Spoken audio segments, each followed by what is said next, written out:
I woke to the sound of my own voice, screaming, but I didn't remember opening my mouth.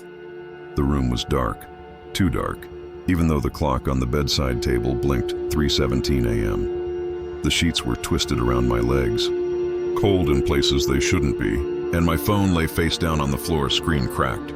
I had gone to bed hours ago, or at least I thought I had. Everything felt off. The smell in the room was faint but wrong, like burnt metal mixed with damp earth, and the shadows didn't match the furniture. A chair was shifted slightly closer to the window. My jacket, which I never leave on the floor, lay crumpled in the corner.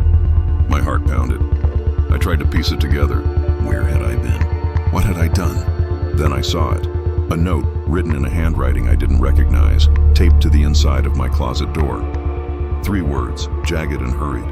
You were here. The blood drained from my face. I don't live alone. No one else had keys. No one should have been in my apartment, and yet, part of me remembered something. A fleeting shadow at the edge of my vision. A voice whispering my name in a tone I'd never heard but somehow feared. I pressed my back against the wall, clutching the note, feeling the emptiness of the room stretch around me like a weight. My apartment, my safe space, had turned alien in the hours I couldn't remember. I had no memory of leaving my bed, no recollection of footsteps, no idea how long I'd been gone. Something had taken those hours, something that wanted me to know it had been there, and it wasn't finished. I didn't sleep that night, not really. I lay in bed, staring at the ceiling, listening to the quiet hum of the refrigerator, the occasional creak of the building settling, each sound louder than it should have been. Every shadow felt wrong, stretching across the walls as if it had a life of its own. I kept glancing at the cracked screen of my phone on the floor, half expecting it to light up with a message or a call I didn't remember receiving. But there was nothing, only silence. By morning, the city outside my window was waking in its usual way. Distant traffic, footsteps echoing down the narrow alley behind my building, the occasional barking dog. I told myself it was just fatigue, that the night's terror had been a dream. But deep down, I knew it wasn't. Something had happened. Something I couldn't remember, and the note in my closet, that jagged, urgent writing still burned in my mind. You were here. I tried to reach out to friends, anyone who might explain what had happened, but each conversation ended awkwardly. You look tired, my coworker Jenna said when I arrived at the office, her brow furrowed. Did you sleep? I don't know, I admitted, my voice hollow. I don't remember much. She laughed nervously, but it was the kind of laugh that didn't reach her eyes. Well, try to get some rest. You've been zoning out all morning. I nodded, but her words felt wrong, like she was hiding something. And maybe she was. The rest of the day passed in a blur. My desk, my computer, the endless emails, they all seemed familiar yet strange. A document I didn't remember opening sat minimized on my screen. I shook my head, hoping the unease would fade. But by evening it returned, sharper this time. I noticed small things, small enough that anyone else might dismiss them. My apartment door was slightly ajar, even though I was sure I'd locked it. A kitchen drawer was half open, though I always closed it. My favorite mug sat on the counter, chipped in a way I didn't remember. I touched it, felt the rough edge, and my stomach sank. My memories were fragmenting. That night I decided to stay awake, pacing the apartment like a predator circling its prey. I turned the lights on and off, checked the locks, listened to the walls as though they might whisper secrets. Somewhere in the distance I thought I heard something, a faint rustling, almost like someone breathing. My pulse spiked. Who's there? I called, voice cracking. No answer, only the echo of my own words. I started keeping a notebook, jotting down every odd detail, every lapse in memory, every tiny anomaly. A neighbor mentioned they saw me leaving the building at odd hours, though I remembered no such departures. A friend texted, asking why I hadn't answered their call earlier in the day, a call I didn't remember receiving. It wasn't paranoia. I wanted it to be, but I knew the truth. I had lost time. Hours, maybe more, that weren't mine. And the more I tried to fill in the gaps, the more I realized there were patterns. Shadows where they shouldn't be. Objects moved slightly out of place. Whispers at the edge of hearing, just beneath the threshold of comprehension. I began to wonder if anyone else could see it, if anyone else could feel the pull of that missing time. I visited my apartment's maintenance office, asking casually if any unusual activity had been reported. The man behind the counter looked at me blankly. "What kind of unusual activity?" he asked. "Anything. Noise, strange visitors. Odd occurrences." He shook his head. "Nope, nothing out of the ordinary. Maybe you're just stressed?" The word stressed felt like a verdict, a dismissal, but I couldn't shake the gnawing unease. It wasn't stress. It was something else, something that had touched my life while I wasn't looking, while I was gone. And then the dreams began. Not ordinary dreams, fragmented flashes that didn't make sense but left me waking drenched in sweat. I saw myself walking down unfamiliar streets, talking to people I'd never met, performing actions I couldn't recall. Each time I woke, the sense of displacement was overwhelming. I checked the time, but the hours didn't add up. I was losing more than sleep. I was losing myself. By the third night, I was keeping the lights on. The apartment became a labyrinth of shadows, each corner a potential threat. Every sound made me flinch. The hum of the refrigerator, the distant wail of a siren, the soft tapping of the wind against the window. I felt watched. Always watched. I called Jenna again. "Have you noticed anything strange?" I asked, voice low. She paused. "Strange? Like what? Like I've been somewhere, done something, and I don't remember it." She laughed again, but this time it was sharper, brittle. "Maybe you just need a break. Seriously, take a day off. Relax." Her tone was almost mocking, but it carried a subtle edge, as if she knew more than she let on. I hung up, heart racing, staring at the ceiling once more. I wasn't imagining it. I wasn't stressed or tired. Something had taken my time, something I couldn't see, touch, or understand. And it wasn't done. By now I had started leaving marks around the apartment, little signs to remind myself where I'd been. A scribble on the wall, a note on the fridge, objects placed in impossible order. The apartment was becoming a map of absence, a testament to hours I would never reclaim. And the feeling persisted, that something was still there, watching, waiting, always just at the edge of perception. I didn't know who or what was responsible, but I knew one thing. The next time it came, it wouldn't be silent. By the time the week passed, my life had become a sequence of empty hours and fractured memories. I couldn't trust my own mind. Every day began with the same sense of dread. What had I done while I was gone?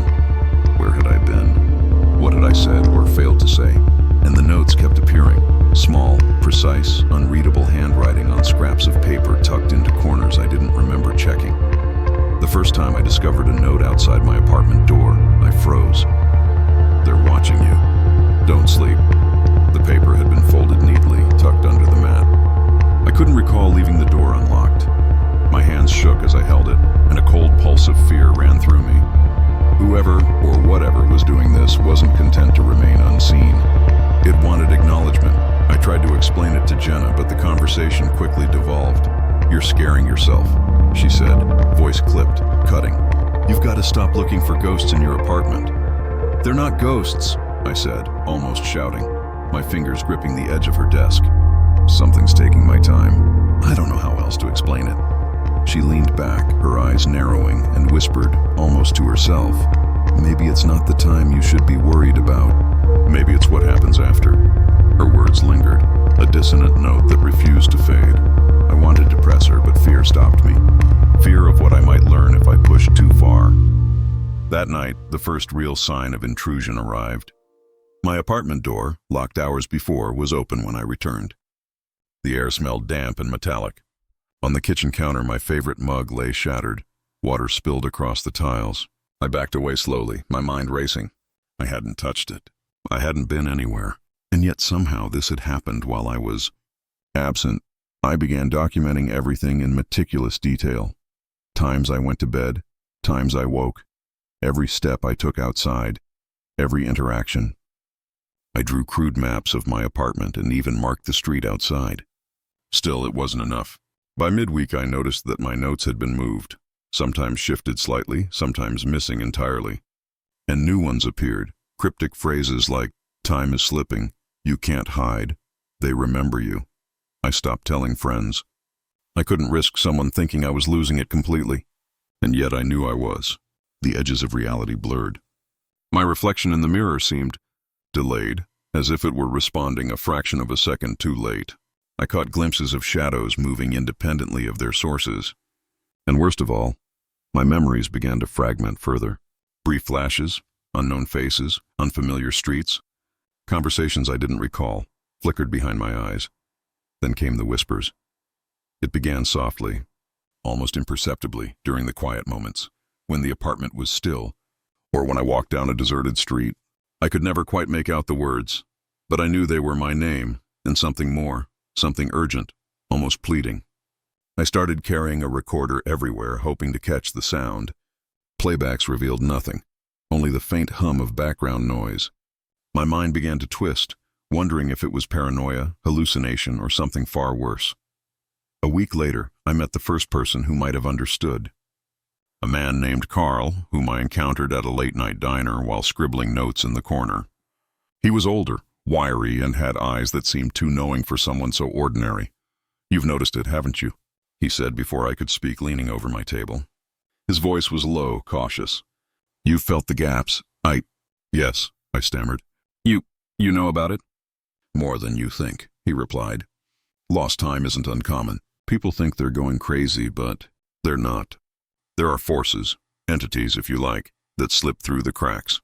They take hours, memories, fragments of lives. Sometimes they just watch. Sometimes they take more." I froze. "Why me?" He shrugged. "It's never personal. They take whoever's available. But once they've noticed you, you're marked. You start to see the signs. Shadows that shouldn't move. Sounds that aren't there. Notes left behind. You feel eyes when no one is around. You wonder if reality itself is bending." I nodded slowly, panic tightening in my chest. "And what do I do?" "Survive. Record everything. Never trust what you see as truth. They'll try to confuse you, make you doubt yourself. Most people don't make it.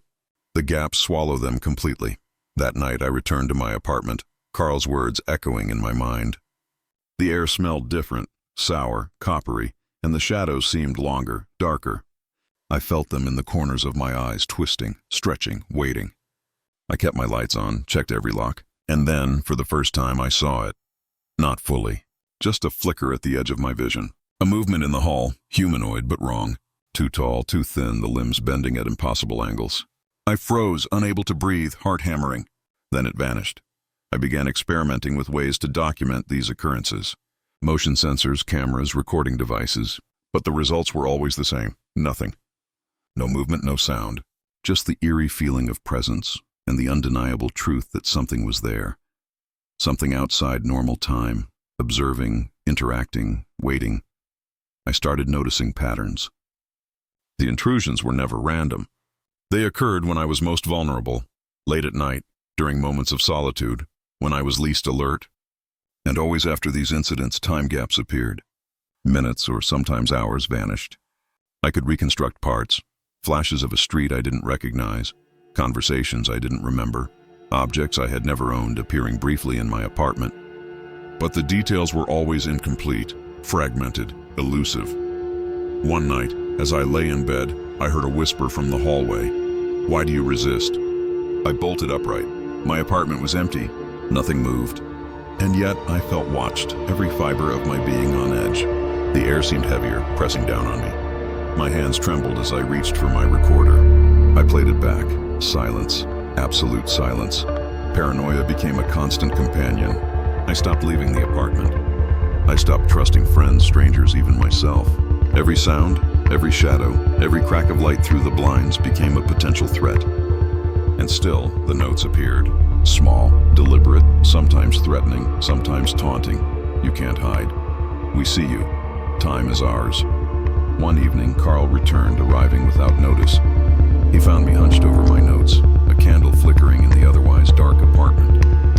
"They're testing you," he said quietly. "They're probing, trying to see how you respond. Most people break here at this point. I don't know how much longer I can do this," I whispered. I can't trust anything anymore." "Good," he said, almost approvingly. "That means you're paying attention. That means you have a chance. But if you slip, if you doubt yourself too much, they'll take more than time next. They'll take you." That night, sleep, or what passed for it, was punctuated by flashes.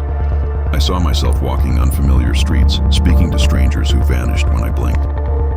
I watched my own hands do things I couldn't remember, and I felt a presence hovering just behind my thoughts, patient, intelligent, relentless. I realized then that this wasn't just about missing time. It was about control, about domination, about erasing the boundaries of my life until I didn't know where I ended and they began. By the following week, I stopped counting hours entirely. I stopped asking questions aloud. I moved only when necessary, documenting in near silence, avoiding human contact whenever possible. The notes now came in numbers: 4, 7, 9, 12, sequences I didn't understand, but which filled me with a growing sense of dread. Something was orchestrating this, testing limits, teaching lessons I didn't want to learn, and I began to notice something else. The city outside my window seemed subtly different. Streets shifted when I wasn't looking. Landmarks were in places I didn't remember. A convenience store I walked past every day one week vanished the next, replaced by a brick wall. Friends, neighbors, acquaintances, some no longer recognized me or looked at me with suspicion. My life was unraveling, bit by bit, and the lost time was the first small fracture in a much larger, more terrifying collapse. By now I was almost certain of it. This wasn't random. This wasn't madness, though I was beginning to understand why anyone might think it was. This was a force outside understanding, outside time, outside mercy, and it was preparing me for what I did not know. But every note, every shadow, every vanished hour whispered the same truth. I was no longer in control, and whatever came next would leave nothing intact. By the time the 7th week rolled around, I had stopped sleeping entirely. My apartment had become a maze of notes, devices, candles, and barricades.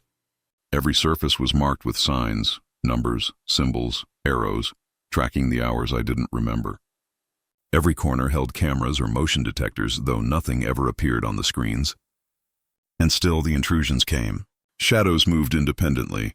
Whispers curled around my thoughts, and the gaps grew longer. Hours disappeared, sometimes an entire night, sometimes fragments of days. I knew they were coming for me, not as strangers, not as thieves, but as something far older, far more calculating. I had seen the flicker, felt the brush of impossibility, the stretching of space and time in ways the mind could not endure. And I was terrified. Yet, I had no choice but to confront it. The first incident of that night began with silence, a suffocating, unnatural quiet. My apartment seemed hollowed out, even the hum of the refrigerator absent.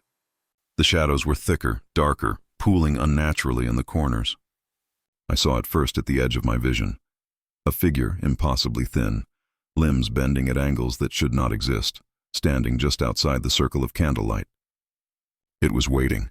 I backed away, heart pounding, realizing that the notes, the whispers, the vanished hours, it had all been leading here. It had been studying me, testing me, shaping me. I grabbed the recorder and held it out like a shield. "Who are you?" I demanded, voice quivering. No response, only the shifting of shadows. Then, in a whisper that crawled inside my skull, impossible to locate, "You cannot stop us." The words weren't spoken in my language, and yet I understood them perfectly. My chest tightened as I realized the truth. This wasn't about fear or pain. This was about erasure, the slow unmaking of everything I knew. I ran to the door, trying to leave, but the hallway stretched impossibly. The familiar corridor to the elevator became a twisting, looping passage I had never seen.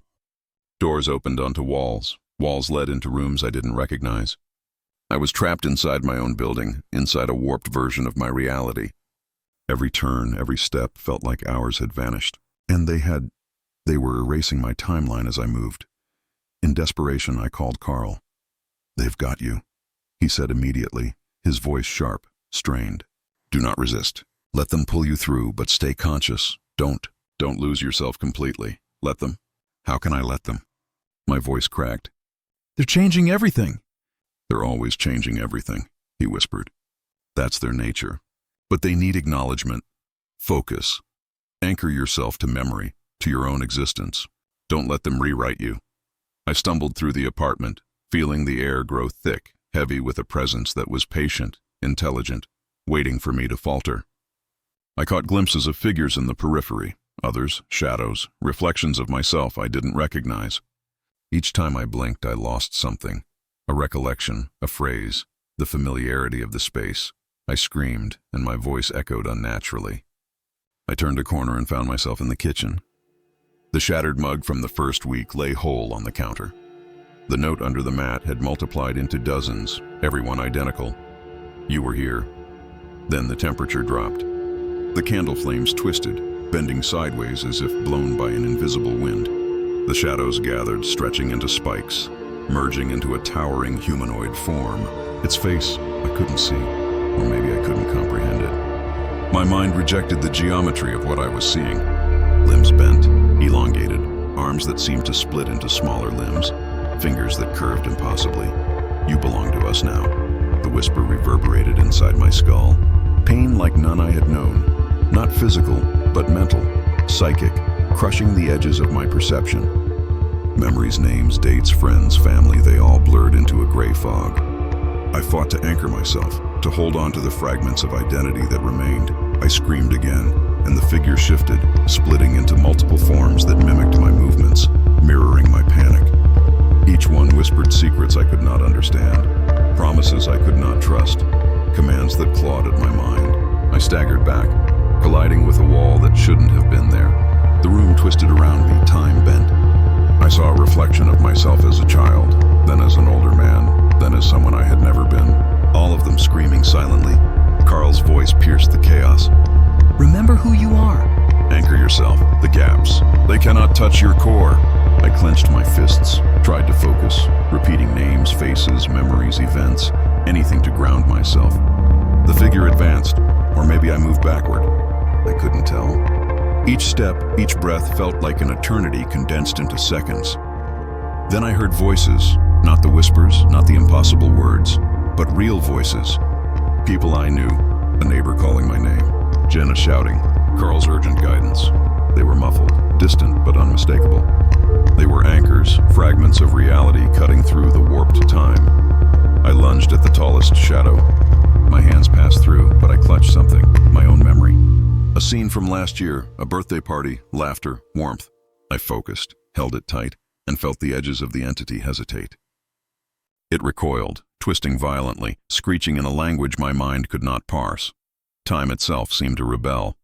Minutes elongated, compressed, folded over themselves. I fell to the floor, clutching my head, visions spinning around me, streets I had never walked, faces I had never seen, objects I did not recognize. And yet, somewhere in that chaos, a thread remained. I held on to it, a singular, fragile line connecting me to myself. The shadow reached out again, and I shouted the only thing I could think of. "I am here!" The word cut through the impossible geometry, the twisting shadows, the fractured timeline. For a moment, the entity froze, recoiling as if stung. The whispers ceased. The figures dissolved into fragments, retreating to the corners of perception. My apartment slowly righted itself. The mug remained shattered, the notes lay scattered, but the oppressive weight, the bending of reality, receded. I collapsed on the floor, gasping, soaked in sweat. Every muscle in my body screamed. My mind trembled, yet I was still me, still present, still alive, but the victory was temporary. I knew it. The entity hadn't been destroyed. It had tested me, learned my patterns, probed my weaknesses. It had marked me. And it would return. I could feel its attention still lingering. An invisible hand brushing against the edges of thought. Over the next hours, or maybe days. I couldn't tell. I documented everything, writing furiously in my notebook. The events, the voices, the shapes, the warped time. I reviewed the footage from cameras, noting the distortions, the gaps, the moments of impossible physics. Everything pointed to one truth. This wasn't a singular occurrence. It was ongoing, and I understood something else. This entity didn't just take time. It reshaped perception. It invaded identity. It manipulated reality. It didn't care for fear or pain. It cared for control. For the slow erosion of self until all that remained was what it allowed. I slept eventually, or what passed for sleep, eyes half open, light on, notebook clutched to my chest. The whispers were quieter now, distant echoes in the farthest reaches of my mind. Shadows stayed still. Time seemed to hold itself in fragile equilibrium, but I knew it would not last, because I had seen it, confronted it, survived it, but I had also learned something crucial. The entity was patient, infinite, immortal. It would wait, and when it returned, it would take more than hours. Perhaps even more than days. Perhaps it would reach for the essence of who I was, and I wasn't sure if I could resist next time. The weeks after that night were a fragile, trembling peace. The apartment felt less hostile, still shadowed, still whispering, but the oppressive weight had lifted slightly. I began to move with purpose again, cautiously opening windows, checking locks, leaving lights on in every room. The notes had stopped appearing, at least for now. The shadows no longer twisted unnaturally, and the air felt normal, almost. I still didn't trust it. I never would. Every sound, traffic, footsteps outside, the hum of electricity, made me flinch. Every flicker of light cast a shadow I could no longer categorize. My friends noticed the change in me immediately. I was quieter, taut, my eyes sharper, constantly scanning.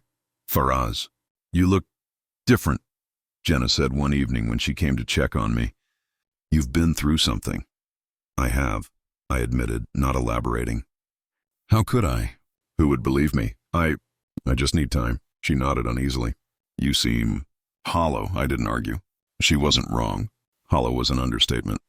Every time I closed my eyes, I saw fragments of those hours I'd lost. Faces that weren't real, streets that didn't exist, conversations I hadn't remembered having. I tried to fill in the blanks with logic, with reality, with memory, but the gaps were endless, and each one carried a weight that pressed against my chest like cold stone. I started documenting everything, obsessively, even small details, what I ate, who I spoke to, the way the light hit the apartment. Every anomaly was a potential warning, every lapse, a crack in the fragile shell of my sanity. I developed a system, cameras in every room, digital logs of every interaction, color-coded notes tracking time I didn't remember. Still, the fear never fully left. I could feel its gaze, the entity's patient, unyielding attention. It lingered just beyond perception, a constant reminder that I was no longer entirely free. Sleep came in fragments. Dreams returned, fractured and vivid. I saw myself walking streets I didn't know, speaking to people who disappeared when I looked closer. I woke with a gasp, notebook in hand, convinced I had missed something crucial. Sometimes I would awake and see a note I hadn't left, lying on the floor in neat, unreadable handwriting. "Time remembers you." I tried to reach out to Carl again, but he had disappeared. He didn't answer calls or messages. It was as if he had been erased from the world I knew, or maybe he had known better than to remain after showing me the truth. I realized I was on my own, and that realization carried a weight far heavier than the entity itself. Isolation became my constant companion. I left the apartment only when necessary, and even then I avoided eye contact, avoided conversation, avoided reality itself. I spoke to no one about the lost hours. No one would believe me, and even if they did, would they care? Would they understand that something had breached the very fabric of time itself, reshaping it, testing me, and leaving scars that could never heal? The city outside moved on. Life continued. Cars honked, children laughed, neon signs blinked, but I was no longer part of it. My days and nights merged, unanchored from the flow of reality. I walked the streets like a ghost, a shadow among the living, always aware that I was being watched, always feeling the subtle tug at the edges of consciousness where the gaps once appeared. Occasionally, fragments of the lost time returned to me, not in order, not completely. A fleeting memory of an alleyway, a whisper of conversation, a touch of cold metal in my hand. They were fragments, teasing me, showing me the breadth of what had been stolen. Each one left me trembling, aware that I had survived, but only barely. And then one evening, I noticed something truly unsettling. My apartment mirror reflected more than my own face. In the corner, a shadow shifted independently, lingering just behind me. I spun around, heart hammering, and found nothing. Yet the sense of presence remained, heavy and undeniable. I realized with a sinking certainty that the entity had not left. It had only withdrawn temporarily. Satisfied with the testing, with the confrontation, with knowing that I now understood my place, I began sleeping with lights on, notebooks clutched, recordings running continuously. The sounds of the apartment, normally mundane, felt charged with meaning. A creak in the floorboards was no longer a simple settling. It was a communication. A flicker in the corner of my eye was no longer a trick of vision. It was observation. Every moment of my life was under scrutiny, every breath measured, every heartbeat catalogued. The psychological toll was relentless. I began to notice subtle changes in myself: hesitation, hyper-awareness, the inability to trust memory. Every decision carried weight, because I couldn't know which moments were truly mine, and which had been shaped, stolen, or influenced by something beyond comprehension. The entity had left a mark, permanent and ineffable. I could no longer distinguish the gaps from reality itself. I stopped visiting friends, stopped answering calls, stopped engaging with the world outside my apartment. The city became a blur, a shifting backdrop for the constant vigilance I maintained. I was present, but only barely. Alive, but fragmented. Whole, but hollow. And then, one night, the final confirmation came. I awoke, or thought I did, in the familiar darkness of my apartment. The notes were gone, the shadows settled, the air normal. For a moment, a fleeting, dangerous moment, I allowed myself to believe it was over. I allowed myself to relax, and then I saw it. Not in the corner, not in the mirror, not in the shadows, but in the very fabric of my vision itself. The edges of reality shimmered, subtle, almost imperceptible. And in that shimmer I saw a figure, humanoid, impossible, patient, watching, waiting. Its presence was immediate and distant at the same time, like a gravity that pulled at the mind rather than the body. I froze. My heart pounded, my body trembling. I knew then what I had always known. It had never left. It had only allowed me a fragile illusion of peace, to test the limits of vigilance and sanity. It had marked me indelibly, and the gaps, the lost hours, were only the beginning. I whispered to myself, voice barely audible. I survived. The words sounded empty. They felt hollow. I had survived the confrontation, yes, but I had also changed, permanently. The entity had proven its power, and I had proven my persistence, but the balance of power was clear. It would return. It would claim more, and I would never be free of the awareness, the vigilance, the subtle fear that had become the core of my existence. Time itself had become unreliable. Memory had become untrustworthy. Identity was a fragile construct, now stretched thin across experiences I could not fully claim. Every day was an exercise in grounding, in maintaining a sense of self against the encroaching impossibility. I could see the city, the people, the lights, the signs, but I existed in parallel, observing, noting, recording, surviving. I walked the streets one evening, notebook in hand, and noticed how differently I saw the world. The light from street lamps cast unnatural angles, the shadows lingered in corners too long, the sounds of life seemed faintly out of sync. I was hyper-aware, acutely conscious of every detail, every pattern, every anomaly. It was exhausting, isolating, terrifying, and yet necessary, because I had survived, and survival, in this new existence, meant vigilance, awareness, a constant accounting for the gaps, the disappearances, the fragments of lost time. I would never be the person I had been. My life had been fractured, reconstructed, and hollowed out. Every memory, every action, every moment of perception carried the imprint of the entity's intervention. Sometimes, when the night is still, I feel a presence in the corner of the room, a shadow that doesn't belong, a whisper at the edge of hearing. I do not turn to look. I do not acknowledge it. I document, I record, I write. I survive. But the truth is this: it will return, and when it does, it will take more than hours. It will take fragments of who I am, of what I remember, of the boundaries that separate me from nothingness. It will continue its patient, intelligent observation, and I will continue to endure, a hollow, vigilant witness to the impossible. Some nights, I hear the faintest echo, a whisper, a movement, a rustle of paper, and I remember the first note, the first crack in time, the first realization that I was never alone, that the hours I lost were never mine, that the entity had always been there, always patient, always waiting, and I am still here, for now.